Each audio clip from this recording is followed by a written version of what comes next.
Great, thank you so much. And yeah, you got the title right. I just don't. I just never. I just change it all the time. So, whether attitudes change less is maybe a different question, but titles do not. Um, so just for those of you who don't know who I am, I'm interested in studying political attitudes. I'm a social psychologist, and so this is maybe a normal topic for some disciplines, but for me, it's our little corner. And I'm interested in studying them from a variety of different directions. So I look at them as a cause of stuff. I've often looked at them as like how they're related to prejudice, which we often think as kind of coming out of value differences and attitudinal differences. Been interested in how they're structured and how they are interrelated and how that might matter for attitude dynamics.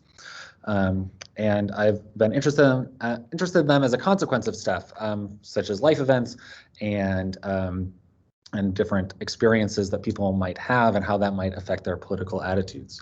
And today's talk actually combines a little bit the middle one with mostly the second one here. So in this talk, we're looking at, or this is building on work that I've done previously on whether or not the onset of the pandemic changed people's attitudes. And particularly, we have data from the US, and that's what we're studying in the US, so I won't claim to make generalizations beyond this. I also know that like people are, at least I'm speaking for myself, studies of the pandemic are not like the favorite of all the top possible studies. But what's nice about this particular event for our situation here is that there is a bunch of theories within political psychology and the social psych side of political psychology that makes really specific predictions about what ought to happen when you have a threatening event like a pandemic. I mean, and some of them are so close and like they've written like here, this is what society will do in these conditions. And we had the conditions then to test that in a really like ecologically, externally valid way. And so this is why we turned to this event. In particular, we published this paper, this is in press now at PSPB, and in this paper with Sri Vallabha and Felicity Turner-Zwinkels, we looked at whether or not the onset of the pandemic affected people's attitudes. And we have two studies on this. One is a repeated cross-sectional data design, one is a panel data study, and what we find is that first of all, people felt threatened. They got really stressed out. They're a little bit more fearful of death and really, really worried about the economy. But at the same time, only a few political attitudes changed on average. So this is, for those of you who are interested in these threat theories, basically there's very little support for any of them in this data, at least the ones that we tested. People just did not shift around much, even though this was a big threatening event. It was the kind of event that ought to predict this change, but on average, it really didn't have much effect. At the same time, with this panel study, we can estimate whether these average effects might mask underlying variability in the change. So maybe an attitude doesn't change on average because some people are moving in opposite directions. That's one possibility. Other attitudes, they might change, but maybe for some people they change a lot. Somebody went from being strongly conservative to strongly liberal, but for other people they only went, they just shifted a touch. And so all of the attitudes we studied in the panel study, which is our second study in that original paper, had this significant variability in that change. So people change kind of idiosyncratically. There's this differences in within-person change for these across all these attitudes at the onset of the pandemic. So to be a bit more concrete, this is a figure or a variation on the figure from the paper. And so estimates that are negative mean that people shifted in a left-wing direction in response to the onset of the pandemic. And what you can see there is that some people, there's pretty large left-wing shifts in terms of economic stimulus and employment benefits, and maybe some very small right-wing shifts on things like climate change and gun control and approval for Trump, who was president at the time. But for every single one of these, you get variation under it. So for example, here's one for unemployment benefits. Excuse my x-axis label, which is very messy there, but 0 point of no change is right in here. And what you see is that some people, even though on average everybody shifted a little bit left, some people shifted really far left. This negative 0.75 estimate for this person, they had to have gone from being a strong conservative position on this to the left-wing position. They changed their minds entirely. Other people have much smaller effects, and then there's some that went in the opposite direction. They became more conservative. The pandemic hit, people lost their jobs, and they were like, less unemployment benefits. So I find that strange, but fine. Immigration is an interesting case because there was no average change overall. But underlying this, there is people flipping in either, kind of pushing or moving in either direction. Now, none of these effects are as big as the unemployment benefits effects, but you have some people shifting a 10% of our scale, basically, in one direction, and other people shifting 10 to 15% of the scale in the other direction in response to the pandemic. And so these shifts in opposite directions are masking this average effect overall. And just to be clear, there's other analyses that we had done in the original study. This is not just because people move in extreme directions and opposite directions. That didn't seem to happen much, actually. So there's some people who are getting more extreme. There's other people who are getting less extreme. They're kind of crossing paths. So our question then for today and in this project, and I should say this project currently has a draft paper, but it's unsubmitted, so if, we can definitely do more with it. This is also with Shri again, and also with Abby Casario. Both of them are PhD students at Michigan State. Our question here is, do these like within-person changes, these more idiosyncratic changes, do they stick? So do these people who move out here on the edges, do they stay there, or do they just revert back towards their original position? Now, in the attitude change literature in general, there is, people ask questions about whether attitude change sticks. For example, in the classic elaboration likelihood model, in this theoretical perspective, what they will often argue is that when you have a central route persuasion, when you change your mind for central route, which is like you've really thought about it, considered all the arguments, that attitude change is much more likely to stay around. And so they do this in experimental studies in the lab, and by lasting attitude change, just to put it in context, they mean a couple weeks. It's also just used as an indicator of whether attitude change was substantive or not. So in this now famous study by Brookman and Kalla, they used a field study to reduce transphobia, and they then went back to the same people a month and 2 months later and basically were like, oh, people's attitudes are still relatively positive. And it suggests that the manipulation like really changed people's minds instead of temporarily changing people's minds. So there's kind of this, within the literature, there's a little bit of a conflation, I think, between whether a change is real and whether it's durable. But that's kind of how people think about it. These cases, though, just to be clear, are a little bit different than what we're talking about, because here, the typical strategies were they want to move everybody in one direction, and then they just look on if the average effect sticks at that direction. And because the original manipulation moved everybody in that direction, when you get the average effect remains, you can be relatively confident that that's because people stayed there. Although that's not a foregone conclusion, but that's the inference people are making. Here in our study, we have effects where there's no average effect, where people are moving in opposite directions. I mean, this is a little bit challenging because you can't just collect data again 2 months later and then you still have zero average effect. It could mean you don't know what's happening with those people who didn't move. So our first question here is whether the variability in this COVID attitude change, if they're just these short-lived blips, a little spike and then back, or if they're a sign of lasting attitude change. So blip might look like the top one, and lasting might be something more like the bottom, although there's a lot of patterns that could fit that. So to do this, we use the same panel study with some updates that we described in that very first paper I mentioned at the beginning. This is a fine-grained panel design. So what that means is that for every 2 weeks for over a year, we asked the same 550 participants to repeat the same survey. And the surveys are open for a week at a time, and that means we end up having, with week gaps, basically day-to-day estimates of people's attitudes over this period. We started in May 2019, and we ended with some extensions at the end of June in 2020. So by chance, we overlapped with the pandemic. We had nothing to do with its cause. The other thing we had is that, so anyways, it's a bad joke.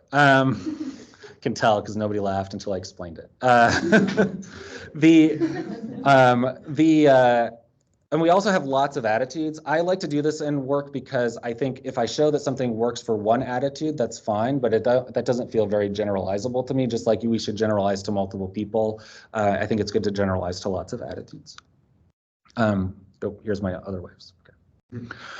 So what we do is we essentially estimate their immediate change from immediately pre-pandemic to immediately post-onset. So this is essentially January, and this is in the US, so January of 2019 to essentially mid-March to mid-April, or sorry, January 2020 to March 2020. And the middle part is a little ambiguous because COVID was around and people talked about it, but it wasn't like a thing. We estimate that, and that's our initial change. And then we also estimate change with pre-COVID to like mid-April.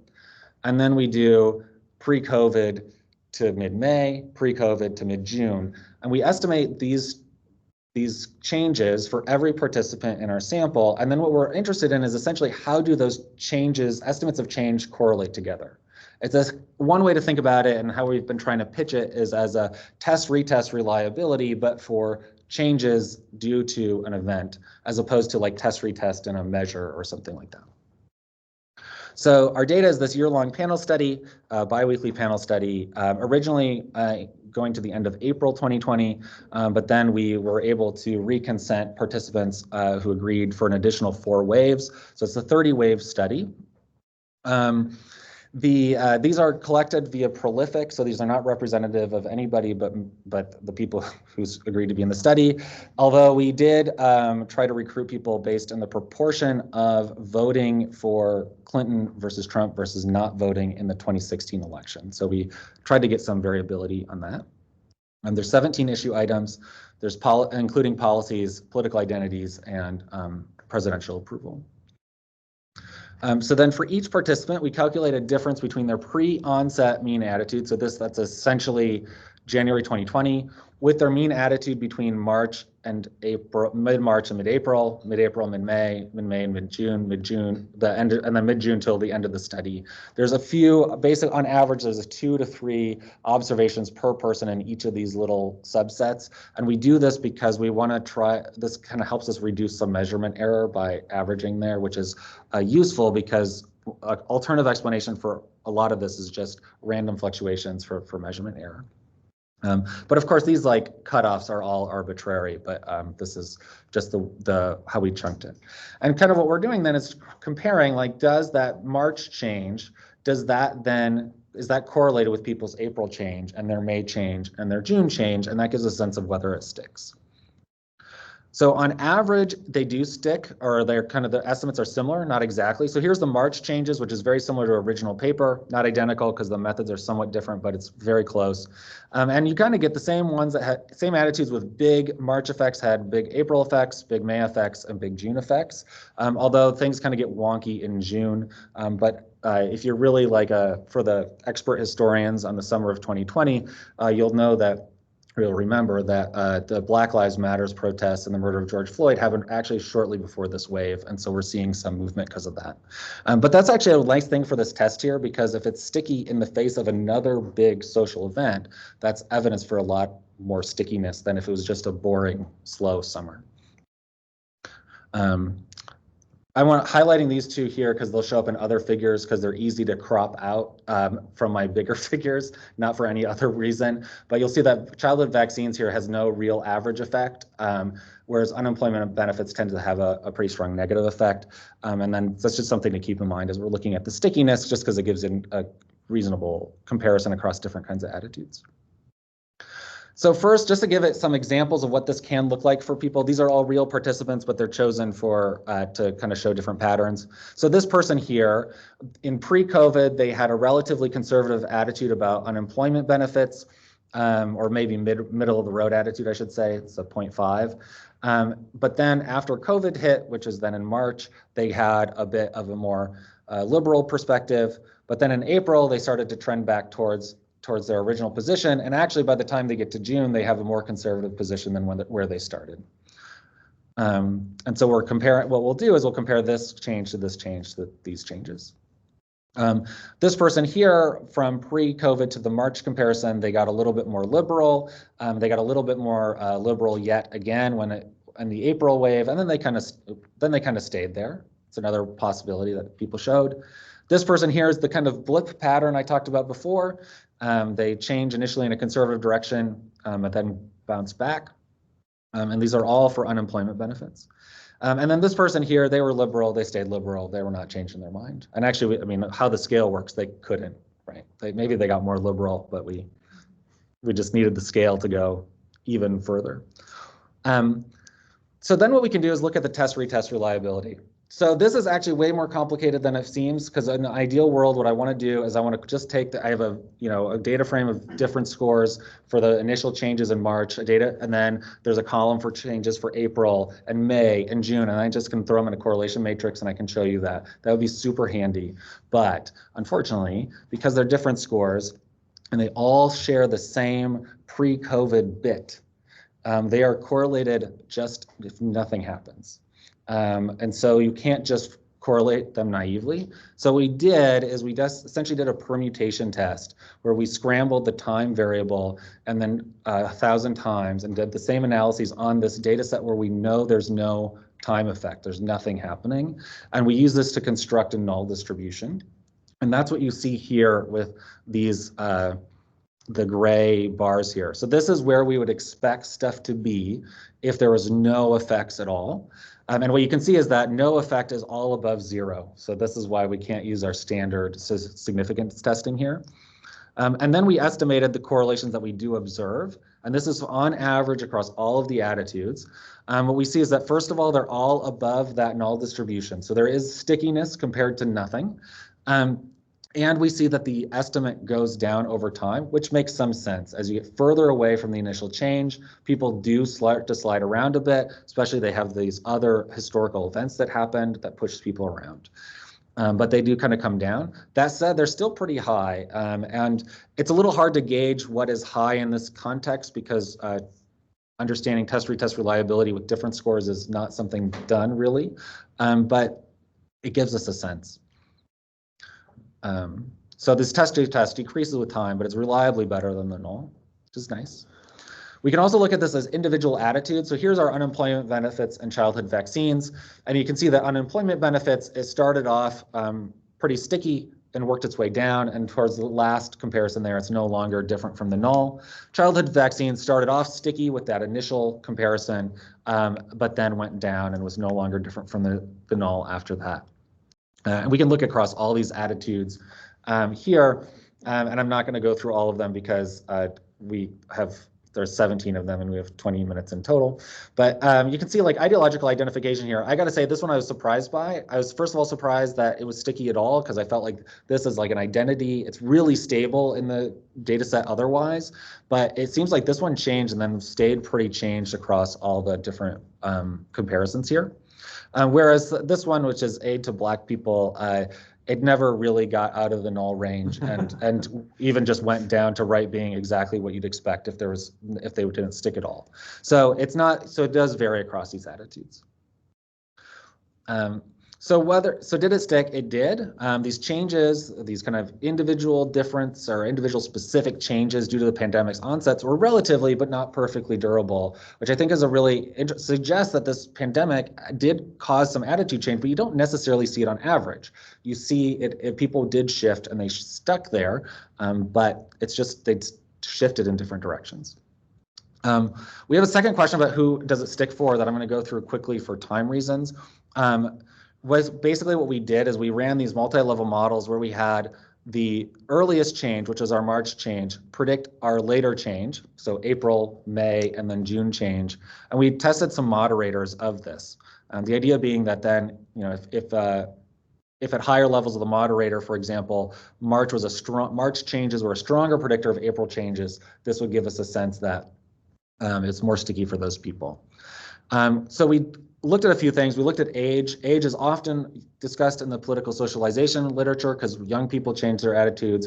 Once you're like over 25, you're done, more or less. And so age might play a role in that. We didn't find that to be a robust moderator. That said, we had 550 people, and you just don't get enough people at different age groups to, I think, really reliably test this. But nonetheless, we didn't find much there. We looked at prior attitude stability or instability. So if in 2019, so with data way before COVID, if you're really stable on that attitude, are you then more or less likely to stick later on? You could imagine that if you have really stable attitudes before, it has a stronger baseline so that when you do change, you then pull more back to it faster.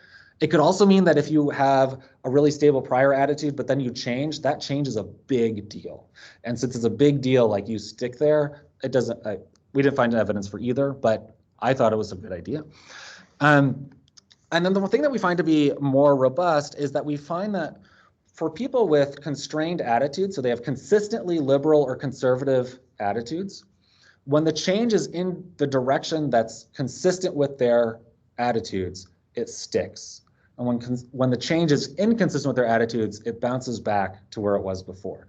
So it seems that these people's ideological beliefs, especially when they're really consistent, they provide kind of like an anchor point for these changes, and people are more likely to shift towards them. So I have figures for, oh, I had this laid out more, but that's okay. Just pretend this isn't happening. I said that all in words, and it doesn't matter. So here on the constraint is on the x-axis here, and belief system inconsistent changes are the dashed orangish line, and belief system consistent changes are the green solid line. And on the y-axis is the estimated association between changes in March predicting changes in June, our latest time point.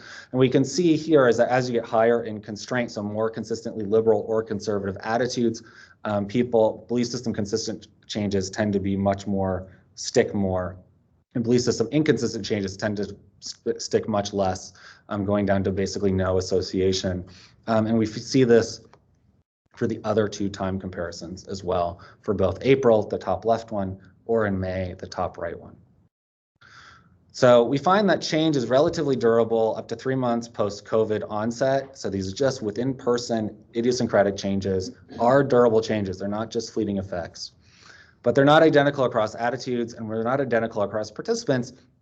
And in particular, we find that this change seems to be stickiest when it is in a belief system consistent direction among people with these constrained belief systems, endorsing primarily liberal or conservative attitudes. So that's what I have, and thanks very much. Thank you, Mark. That was super interesting. We're opening the floor for questions now. Thank you. I was thinking, did you consider looking at how the effects, like the size of the change correlates to stickiness? We did not do this. Like the size of the average change or the size? Change.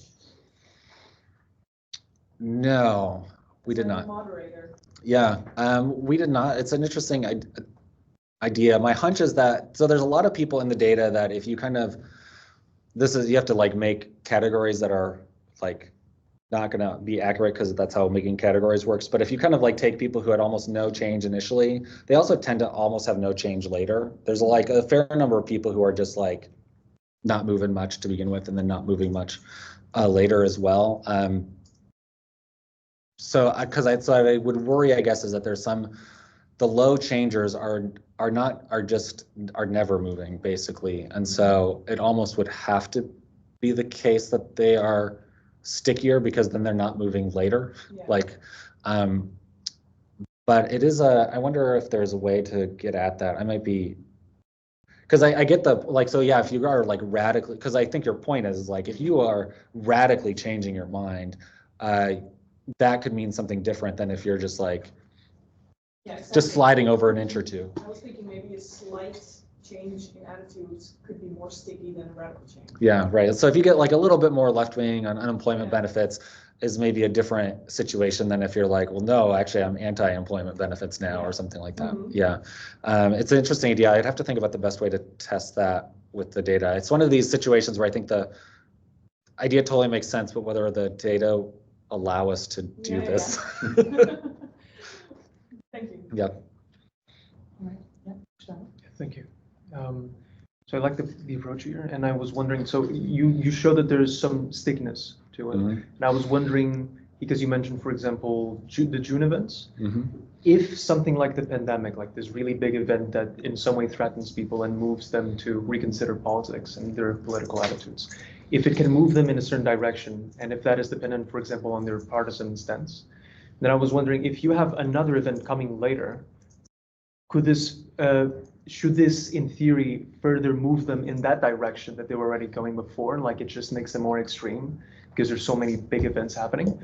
Or should there be some sort of ceiling effect? Because what you show there is that even though that it becomes wonky, like the distribution changes, it doesn't seem to become extreme in the same direction. So it could be that people just eventually just become confused or exhausted by all of these news, and they don't exactly conform to that same movement that they were going before during the moment where everyone just thought about the pandemic. I don't know for sure, I guess. I think it would, my intuition is that would depend a lot on the specifics of the events and how they're experienced by the person. I can't imagine that there is something about like, if you always feel like you are reconsidering your positions, that's got to be annoying. And maybe I'm just speaking from personal experience or something, I don't know, but like for me, I think I would be annoyed by that at a certain point. And so I can see that could be a possibility, but I don't know for sure if that has obvious implications for everybody. So I think some people might have experienced the pandemic and then experienced the Black Lives Matter protests and just like the world's chaos, this is annoying, and check out. I think some people could do that, or they could decide they're gonna become more extreme. But I think it depends a lot on their appraisal of those events and their interpretation of those events, both for themselves, but also the people in their communities, which I don't have a good handle on, I think. So. Thanks, really interesting. I have two questions. One is about framing. So I was wondering, you talk about stickiness, and that makes sense, but it also makes me expect that your expectation is that it would stick, right? So framing it the other way around might be interesting as well, because then you ask, does it bounce back immediately? Right. And then the finding might be more interesting, because you find that it doesn't directly bounce back. Right. You set up the stage a bit differently by doing that. But then this is dumb and it doesn't, like, it's not a real response, but like, what's the like, I like to say, is as attitude change like durable or sticky, like that? It's like that's a really direct question. Yeah. And I like direct questions. Sure. But while listening, I was thinking for myself, and I thought I wouldn't expect it to stay for a very long time. Yeah, so right. For me, it would, I think, be interesting if you would set up the stage like with the question. I mean, this is this extreme event happening, right? And the question then is, does it bounce back immediately afterwards? Yeah. And you don't find that, and that true. I think is really interesting. And but if you frame it as stickiness, yes, it sticks, but at some point, and what counts as sticky versus really sticky versus just It's only framing, right? It's really about So one of the thing, like in the paper version of this, and actually, I think thinking back, we could actually make more of this. But in the paper, there are like some really well done studies that are on like, do campaign effects last? And the answer is kind of like not really. And so, setting up like in a comparison to that literature, I think ours are actually stickier than the campaign effects literature. So COVID seems to work better than political campaigns. I guess. There's more to it than that, I'm sure. But is it more expensive? COVID is only mildly more expensive than, but no. But making that as like a comparison and reminding people that, hey, like people are not just like, usually people are kind of going back to baseline is a good idea. Yeah. Yeah. The second thing is, I was wondering, while looking at the graph where you show that over the 3 months, or the first compared March to what was it, April? Yeah. Right. That you see that the effect decreases, but that the effect of other things increase.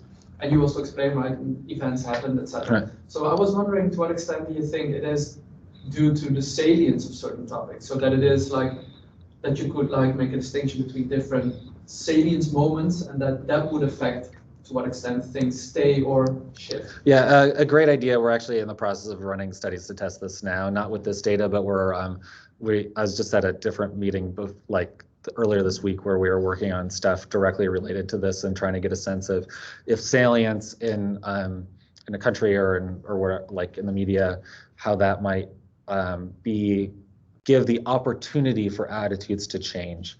And so then for events like COVID, but also Black Lives Matter or any other big event, salient campaign events, or like the benefits scandals in the Netherlands or whatever, these bring different topics to light. And then, because most people are not like thinking about politics every day, right? We're all a bunch of weirdos in that regard. And so it gives gives the opportunity for politics to break through to your normal survey participants and gives them like information and an opportunity to adjust their opinion on it. And so, yeah, the idea is kind of like salience might be the, like, I don't know if, I'm not sure the metaphor I want to use yet for this, but it seems like it might be like a factor, at least in giving people this opportunity. Yeah. Interesting, thanks. Yeah.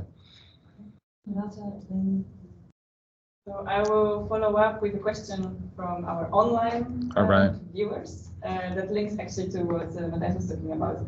It's from Vukas in Gligoric. Maybe I've missed it, but how do these changes compare to the changes before COVID onset? Were there any changes until the onset? Most waves were by then, right? That's the question. And then maybe if I have time, I can have my own question. So I don't have an exact comparison for this.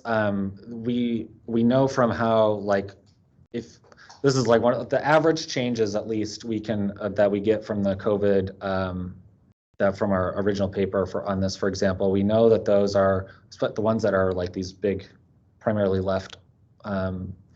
left-wing changes. Those are bigger than what happened before that, because actually a lot of this stuff is pretty stable over time. People are not changing their attitudes much across these waves. So when you do see it, it's big. I don't know for sure the amount of wave to wave variability and how that compares precisely to the others, but it's not a lot. I'm pretty confident in our estimates of the pre to post onset changes, at least especially from our prior paper, because we did a lot of modeling work to be like, no, we're pretty sure we're picking up on the effect of the pandemic and not some other thing. But yeah, it's a good question. I guess it would be interesting actually just for purely from a what counts as a big, like a way of trying to get a good benchmark for what is a lot of stickiness, because we know what null stickiness looks like, and that's apparently a correlation of 0.12 or 1.4. That's the null distribution there. But like, you know, for these, or like, is this close to maybe that's the ceiling? I don't know. It's unclear to me where the what is high, and trying to maybe get a sense of how that compares to prior changes might be one way to do that. Yeah, yeah. It's a roundabout way of saying no, but I can see some benefits. I'm just curious if you had any news consumption variables or ability to look at, because I'm thinking some of these people just might not be exposed to politics or the different attitudes that you have shown. So I wonder if you could get a glimpse into how often people consume and what they consume. The closest we have is a single item measure of interest in politics. The challenge with this design, so the design is nice because there's 30 waves from the same people. You really can track them over an extended period of time and high level of detail. But where you lose the detail is like you can't ask people to do long surveys every 2 weeks. So the survey itself is 5 minutes long every 2 weeks. And so then, yeah, you make hard choices. And one of those was how to best ask about this.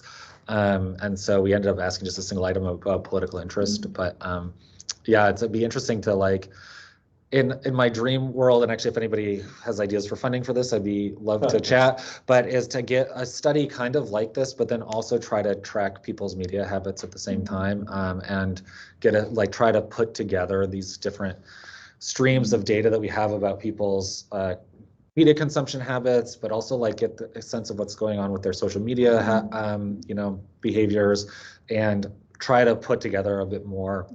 Because I think that's a piece that we're really missing, both in this study and a lot of studies, is that we have a lot on their attitudes over time. We have basically nothing else. And in other studies, you have a lot of good information on like people's, I don't know, social media habits, but nothing else. And so trying to bring these together, I think, is a really exciting direction. Yeah. You probably don't have anything on people's, the people in their lives' attitudes as well, because I think that would be another interesting thing to consider. Yeah. How people's spouse or their family or close group of friends also feels about these things. Yeah, totally.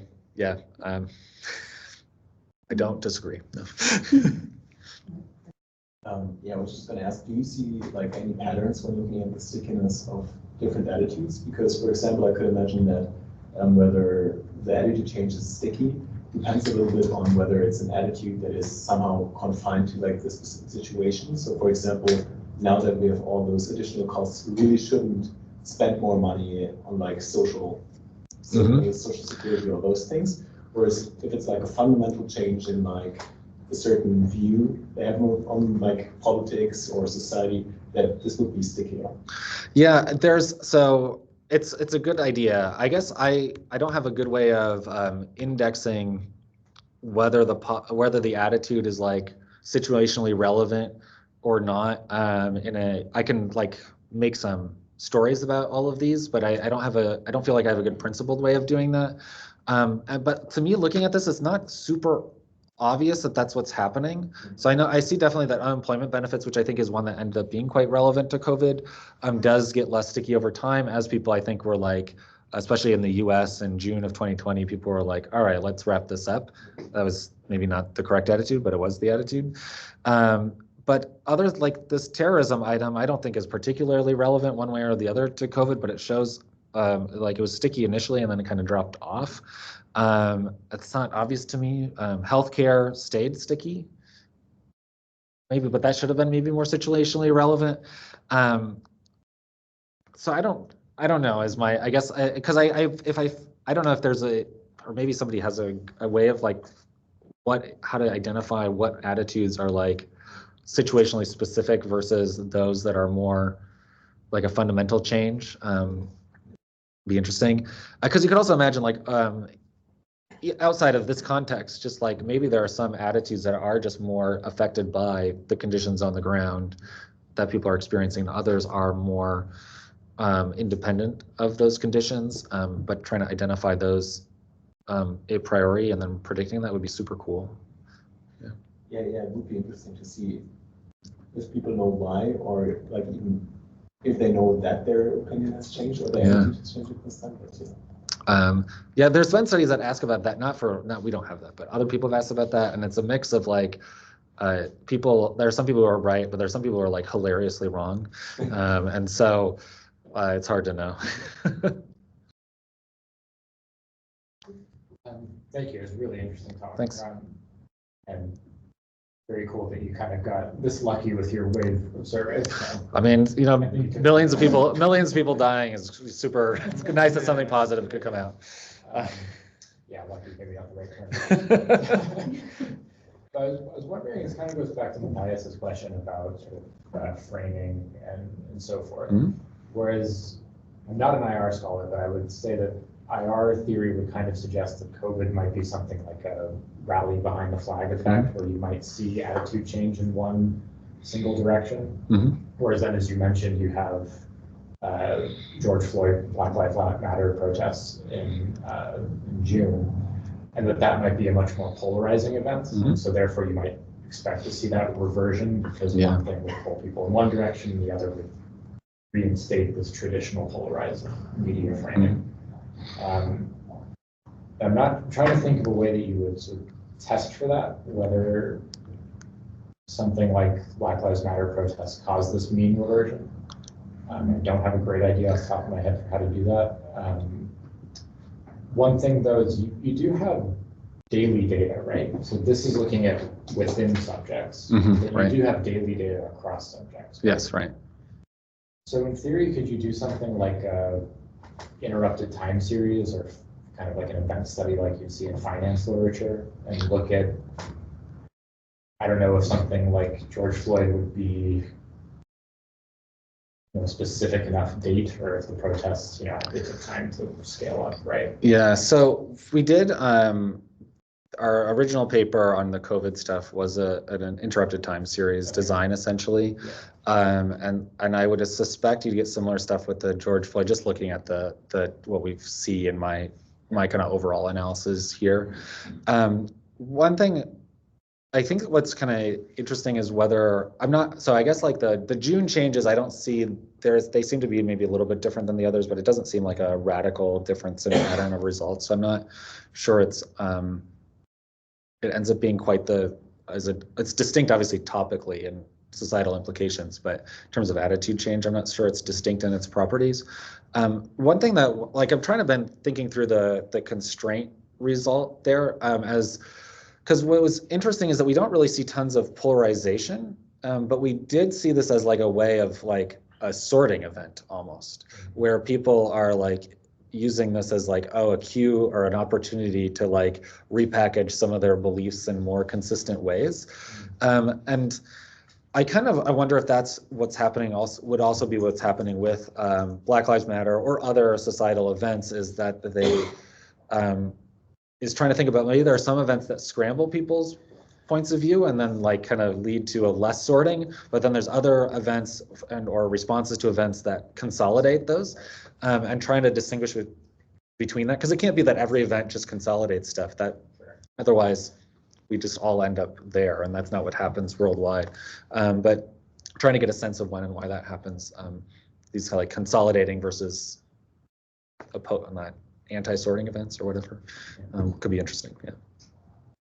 Yeah, thank you. Super interesting talk. I was just curious, again, with the gene difference compared to kind of the effects of the pandemic. Do you think it could have anything to do with the fact that people have experienced like kind of similar protests before related to also like shootings and police brutality? Whereas like the pandemic was maybe more like unprecedented in terms of like belief upbuilding? It could be. I mean, I think people had ideas about the police obviously prior to the George Floyd protests. Although I think some people learn new information from that too. I think there's like for at least a lot of white Americans, the amount of police brutality I think was maybe unexpected. So I think at least for some subset of our participants, this would also be pretty new information. But yeah, like you said, the pandemic is rare in my lifetime at least, and some would be new to everybody, I guess, in that sense. But I don't. Do you have a strong idea about how that might affect whether the attitude change is sticky or not? Not really. Intuitively, no. Okay. Yeah, I mean, there might be something about like having new information versus like information that maybe confirms prior points of view. But I don't know exactly how I'm not sure if I have a strong intuition about how that would play out in whether it stays or not. Yeah. Yeah, thanks a lot, Mark, for coming and sharing this with us. I was wondering actually about this slide long before you put it up, but I think I actually completely misinterpreted it when you showed it the first time. So the red triangles are the non-sticky ones. So the triangles are the ones that are different from the null. Yeah. So that means they're sticky. Oh yes. Okay. And the greenish circles are consistent with the null. Yeah. Because these are like a little bit annoying to interpret, but this is a case where you don't want things overlapping with the confidence intervals, because the confidence intervals are like indistinguishable from the null. Yeah. And so but my question was about this, like, is there all these issues that you list here, is there a hierarchy of the change? And so ideological identification is the most sticky, you'd expect that, maybe. But then there are also some issues there that you also expect to be rather sticky. Is there, did you look into this specific question of variation across issues? I just don't have any good ideas here. This is like, so actually abortion here doesn't come out different from the null. But on this correlation here is the strongest in the whole thing. And the reason it's not different from the null is that very few people ever shifted on abortion at all. And so then that means our estimates of change are really only based on a handful of people, which is then why the null is such a wide distribution. But if you just look at the raw numbers, this abortion one is stickiest, which you could, makes some sense. People have pretty fixed opinions on abortion. But I think a lot of people have pretty fixed opinions on a lot of these things. And so I guess I have a very hard time identifying what would be like a good issue level variable. it's part of the reason why we looked at the like level of stability, or at least a participant's level of attitude stability like prior, because we thought that might be one thing. So if people are really stable on abortion always, maybe that's signals that that'll have an influence on the stickiness later. But yeah, just was in our results there were just not convincing at all. Yeah. I might drop in an additional question. I mean, isn't that the deferred null distribution in abortion? I mean, it's basically impossible there to find a significant. Yeah, it's just because we would need more people or more time or more people changing their mind on abortion. Yeah, this is like one of these statistical things that was not exactly obvious to me until you started like running these kind of like models to get a sense of what you'd expect by chance. But so I'm not absolutely sure what I'm about to say. Like, so Who is? if test pretest reliability, if you compare it with a given month and you keep seeing every month or so, it might have a tendency to drop, even if slowly. Yeah. So you might wonder in some of these cases, what are we actually seeing like a COVID-19 effect, or is it something else? And then I wondered if it would be possible to pick out weeks within these months, and like you have the weeks that come right after COVID and all of the most intense news, and then you might have later weeks before any other bigger events come up, and it has only been COVID or something else. Yeah. And then you compare these two intervals. In fact, you compare the beginning of the first interval and the end, and the beginning of that next interval and the end of that. Okay. Before, for example, the June events happen. Yeah. And then I wonder if then you find that same sort of effect, like if there's still a drop going on in the later stages, or if that point. I think maybe I misunderstand what you're saying, but I think our March to April and March to May comparisons come close to that. But are you saying, because we could split those up comparisons, but then I worry about the reliability of any one observation. Yeah. Not that it would be, I mean, maybe it would work out overall, but I'm also like worry a little bit about the number of like I feel like graphs like I like these kind of graphs, but I've learned from experience that I am not in the majority because they has a lot of things to look at and compare, which are maybe not always a clear story. But so I'd worry a little bit about those kind of, but that's like minor compared to. Yeah, but you're like asking about more like a specific thing. Yeah, but now that I'm thinking, like, if you don't know people's news consumption habits throughout these weeks or days, then it's really hard to track anyway. Yeah, I mean, like the March dates, we know from other like stuff we've looked at, those are capturing like the highest, at least like Google Trends, which is imperfect, but is a heuristic, is in the US is like the top of the Google Trends for pandemic stuff. And we have some measures of like how feeling tense that participants were, for example, and that is also capturing the highest levels of people feeling essentially stressed out. And so that would be like our peak COVID. This March is peak COVID, and then April is like the next, it starts to kind of like wind down from there in terms of some of these other measures. But yeah, it would be great if we could link, go back in time and link up their media habits or other kinds of, just any other kind of indication of like their information environment. It'd also be interesting to see if there's, in the very first months, as you just mentioned, if there's like a steeper decline. And then if it still keeps dropping, but then it just drops slowly and slowly. Yeah, no, you could get better like estimate for sure of like the decay curve, I guess, that could be maybe more possible. I'd have to think about the best way to do that. Thanks. Well, now I will ask my question. I was thinking about your concluding section of that paper that you're writing, and then the last thing that you said was that, well, what is actually sticky are these attitudes that aligned with prior beliefs, right? So I was wondering what you try to do theoretically also in this paper in terms of explaining why people have reasons to change their attitudes at all, I mean, irrespective of the number of different issues that you have here. And is the story about you garner new arguments to stick to your opinions because you've got that information not due to some sort of impactful event? Or what is the theoretical reason to change actually the attitudes? I'm sure you do some reflection about that. Yeah, I mean, I think it's actually hard to say because I mean, I think when you experience that kind of the idea is that if you, at least in our case, you're experiencing this event, you're learning new things about the world and about your political system, and this might be, just change your mind about things.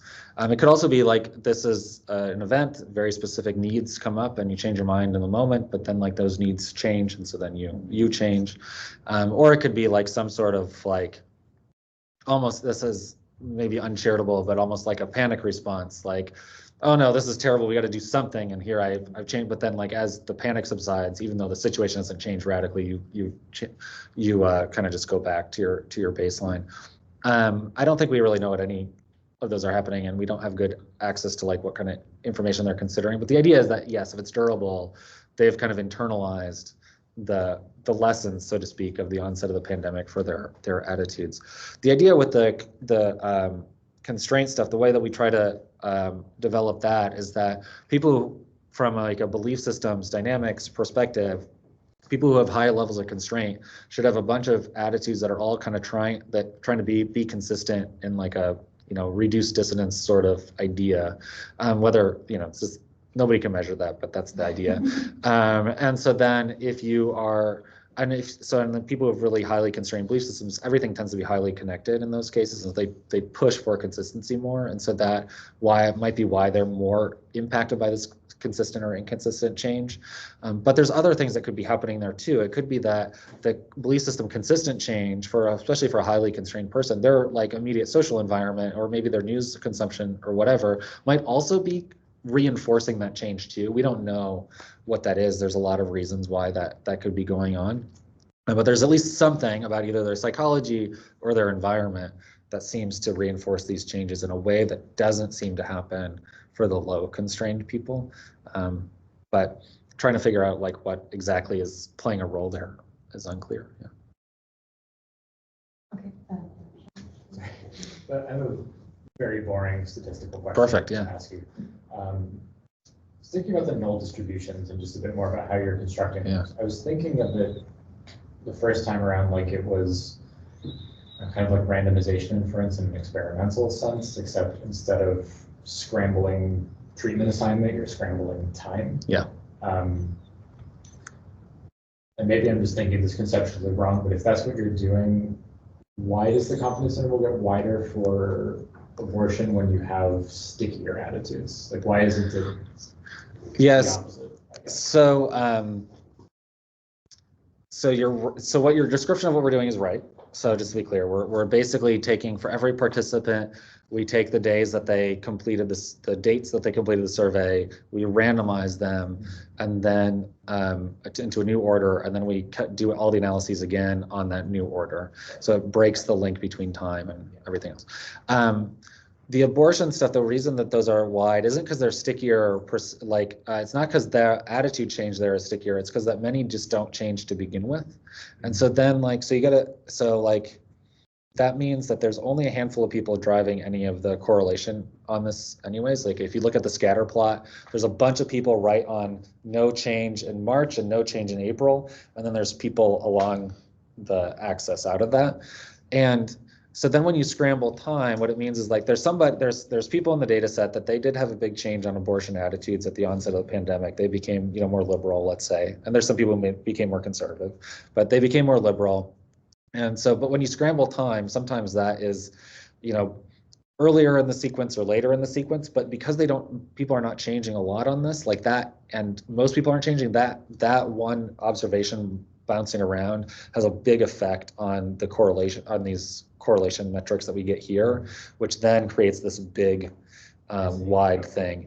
So because it's not difficult, for example, so our correlation here that is outside the distribution, but it's like 0.77. It's pretty robust. But the issue is that it only takes I think 20 to 30 observations that are driving that. And so then it doesn't take much for those 20 to 30 to just be somewhere else and then to just reverse entirely the whole estimate. So that's kind of I don't know if this is intuitive, but this is that kind of idea what's happening. I think it's a really cool approach to generating a null distribution and time series data that I personally haven't seen before. So cool. Thanks. Okay, I have one last very short question. You mentioned you had one political interest item. COVID, of course, was unique in that it reached anyone. It was a political event, but it also reached anyone regardless of their political interest. Did it do anything? I actually haven't looked at this, and most of this because like I go through like this is maybe too personal, but I go into these ups and downs about whether political interest matters, because sometimes I look at it and it's like it's obvious it matters, it must matter. You look at other people's data, it seems to matter for them, and then other times I test it and it's just nothing. And because I have this ambivalent up and down relationship about political interest, this is part of what it is. It's just like psychologically protective of me to avoid it. The other more scientific version of this is that it's one item, and I just worry that that's not quite getting the right stuff. So like if we had I wouldn't do political knowledge in this kind of design because it seems, I don't know what that means when I'm asking people the same quiz questions every week. But I think the political knowledge, if we could somehow measure that in this repeated way, I would be much more interested in that because I think that captures a little bit more the engagement with the political happenings than just political interest does. But this is a hunch, and so it's a mix of coping and I'm not so sure our one item is getting everything we need. Okay. Thanks for sharing. Yeah. And also thanks for this great talk about this really interesting and unique analysis. As we do for all HPL Lab speakers, we have a mug for you. All right, thank you. So thanks. This is really why I'm here. Yeah. So show it to the camera, right? There we go. And then there won't be a meeting next week on Friday due to holidays, but then on May 7th, which is a Tuesday, they've changed. There will be a 2-hour meeting led by Lasse Luijsen from 3 until 5. And Can I tell you a little bit more about it? So in the first part, because it's a combination of my thesis group and the lab meeting, Lasse will be giving tips and tricks for doing experimental designs, because that's what my students are doing. He will also set up the experiment that he's going to then explain the results of in the second part of the session. So you're all welcome to join, but also bear in mind there is also some feedback for the students intended in that session, right? Okay, cool. And then that week on Friday, we also will be having a meeting due to holidays, and we'll be back with another meeting on May 17th. And May 8th, we have a PhD defense. Yes, by Maaike Homan. And there will also be a dinner and a party, and so you're all invited. And of course, are we going to have a drink? I would like to. Yes. I was just thinking, did I ask you? This is why I'm here. Okay, great.